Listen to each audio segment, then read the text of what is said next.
Finish what you start. The book is narrated by Prabhakar's audiobook. Chapter number 5. The Science of Smashing Procrastination. The Science of Smashing Procrastination. Procrastination is a huge problem in following through. How can you approach it effectively? Madeline has a big project coming up soon. Her deadline is in a week. She knows that to meet her deadline, she has to complete 15 pages of code a day. But when it comes down to it, she just cannot work.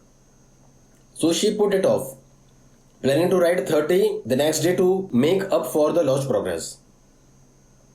Then she can write 30 pages, so she put it off and now has to write 45. Now she is right on her deadline with almost no code written. She pulls an all-nighter and sends in a code that is rife with errors. She ran into many challenges with this code that she did not have time to solve because she has so far behind in work. The client rejects the code and is not happy. Madeline just earned a bad review and no repeat client. Michelle work on the same types of projects. Unlike Madeline, Michelle understands what her challenges may be. She breaks the work into small, manageable parts and writes what she can each day and gives herself rewards for every section she completes. Usually, she is able to meet or exceed the 15 pages minimum quota that she has set for herself. At the end of the week, she compiles the code with no errors and sends it to her client. He is very happy to have a working code that runs well and he pays her well. She earns a 5-star review and the client is eager to hire her again for future projects. The difference between the two coders is that Michelle succeeded at her project by not procrastinating. She used a system called temptation bundling to ensure that she did not put off work. That gave her plenty of time to not only write code but to find and fix bugs. Madeline did not use that foresight, so she produced poor quality work. You can see procrastination leads to intense stress, frustration, and sloppy work. But why is such a common issue in people trying to meet deadlines and get quality work done? There are some answers regarding this covered by behavior psychology. The main component in this self-defeating habit is called time inconsistency.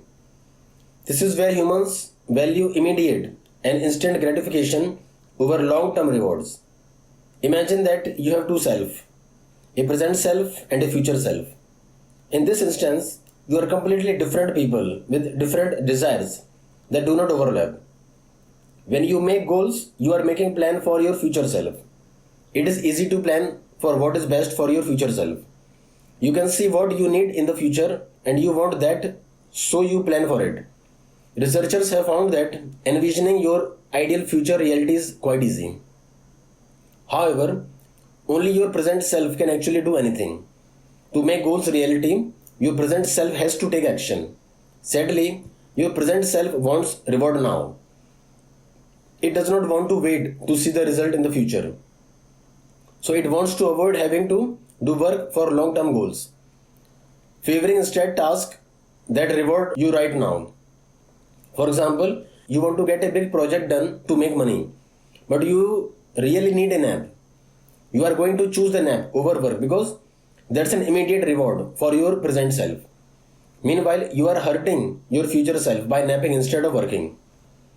Your future self wants goals that pay out at some future date after work performed in the present.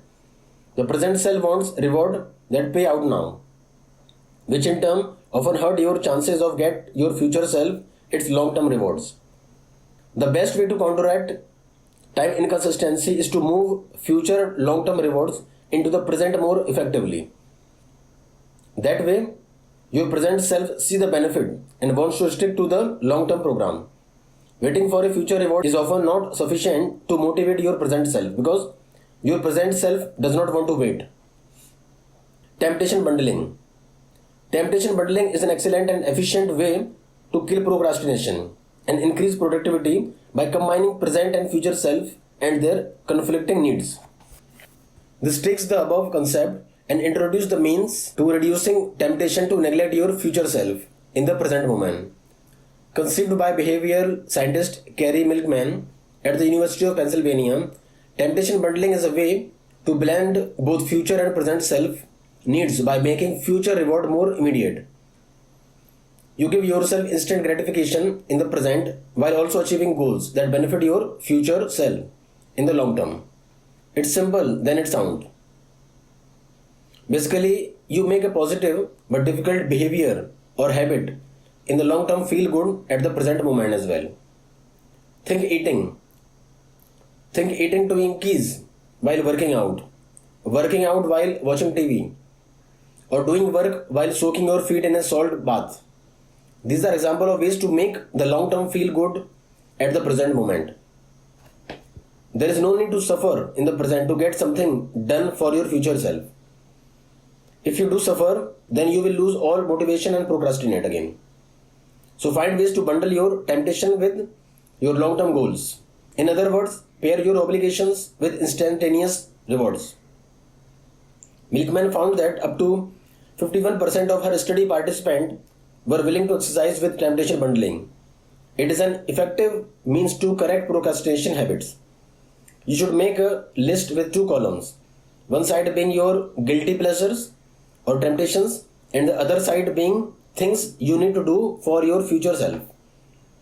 Then figure out creative ways to link the two conflicting columns in harmony. Suppose you like chocolate, surfing, soccer, and running, but work, homework, and piano lessons stand in your ways. How might you combine things to make them pleasant more tolerable? Small, easy increment. Another way to mitigate procrastination is to start in a small, easy increment. Really, you want to break tasks down into minuscule, microscopic components. This makes your first step seem incredibly easy.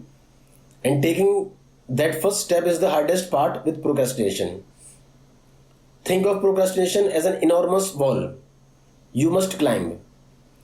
If you collect enough oil pebbles and rocks, you can eventually create a step for yourself high enough to simply walk over the wall.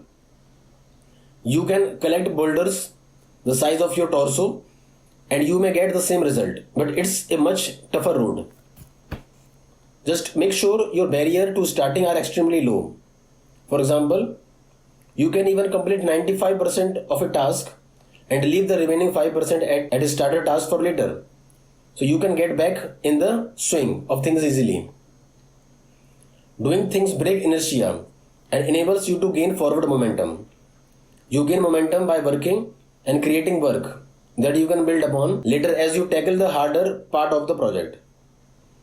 A small and easy increment involves two key parts. The first part is to break your task into smaller, more manageable steps. Don't view your task as one huge boulder that you have to get done all at once. Rather, view it as a series of steps to take from point A to point B. Your mind will thank you as things suddenly seem easier and more doable. An example of this to view the writing project you have ahead of you as a series of paragraphs, only 100 words long. Maybe you have to write 100 pages, but don't look at it that way. Look at it as taking baby steps with short paragraphs. After you complete so many paragraphs, you have written your 100 pages. Small tasks build up rapidly, especially when you are not procrastinating. So create tiny, mentally palatable steps that you can take to build something monumental and reach your ultimate goal. A book is composed of words, after all. The second part is to start with the easier task first. This may seem counterintuitive. Why would you leave all the hard stuff for later? Remember that procrastination is about making the first step as easy as possible. You are encouraging yourself and providing to your mind that this task is more than possible with each easy task that you tick off your to-do list. By the time you reach the harder task, they will seem more attainable and surmountable to your mind, since your mind has already done a lot of work. Inertia is the force that builds as you are at rest. On the other hand, momentum is the drive to keep moving forward until you get everything done. Your task here is to break inertia and gain momentum. Small and easy increment accomplish that because nothing else will get you moving more quickly. Back to the writing example, consider how you can do the easy parts such as outline and the research notes. Write the part that take the least effort first. Get the bulk of it done. The easy and simple things that are not hard but that take up a lot of time. Leave the hardest 5% of the writing for last, for when you have momentum. You will not feel so frustrated and overwhelmed, and thus you will not consider this writing task a huge sacrifice that taxes your present self. You will accomplish it and not suffer, which offers some pleasure to your present self. Consider risk. A final tactic is to consider what may go wrong. Being hyper vigilant about what may go wrong is a tactic employed by highly successful and productive people like Bill Gates, Jim Collins. Jim Collins explored this tactic in his book Great by Choice. Referring to this as productive paranoia, he discusses how people like Bill Gates were constantly paranoid about what may go wrong. By always planning for the worst and trying to avoid the worst, these people actually ended up working extremely hard. They were always focused on their project just to avoid the worst possible scenarios. As a result, fear motivated them and kept them from procrastination. Be paranoid and start to question what could go wrong. Think about making contingency plan and working to avoid certain challenges or problems. Thinking about what can go wrong can serve to make you work to avoid things going wrong. As a result, you become more productive just because you are afraid and hyper vigilant at the moment. Be sure to ask yourself how you might lose out if you delay taking action at this moment. The opportunity may go to someone more proactive. Your opportunity may even simply go away since many things are time sensitive. Consider how disastrous it could be to your success. The fear of losing out will motivate you. Sure, fear is not a pleasant motivator, but if it works, why not use it? Knowing that you are in danger of some kind kicks you into overdrive. Procrastination comes from boredom, complacency, and safety. So, stripping those feelings away can leave you paranoid and eager to avoid bad consequences. Of course, fear is not a fun motivator, so only use this tactic in small, safe doses. Doing it too much can really drain you and stress you out. As we all know, stress is damaging to your working spirit. Avoid stress and only use this tactic when you begin to feel an intense temptation to procrastinate. Our opening example of Madeline could have used fear to help her detect possible mistakes and thus to motivate herself to write her code each day. Using fear, she would have planned to leave plenty of wiggle room in her schedule so that she could properly compile the code and ensure that there were no errors in her code writing. She would have anticipated possible errors and would have worked each day in order to give herself time to catch and fix these errors. Takeaways. Tackling procrastination is simple to pushing Sisyphus' stone. You can beat it back for a bit, but it's not natural that you will never be fully rid of it. The problem is typified by time inconsistency, where we comprise two selves that don't have overlapping desires. One wants gratification in the future and the other wants it right now. Temptation bundling is an effective method to battle procrastination. It consists of combining your unpleasurable task with something pleasurable. This mainly works because you are battling time inconsistency and giving both selves what they want simultaneously. Start easy and small. Procrastination thrives off inertia. Therefore, you need to make the path to motion and action as easy as possible.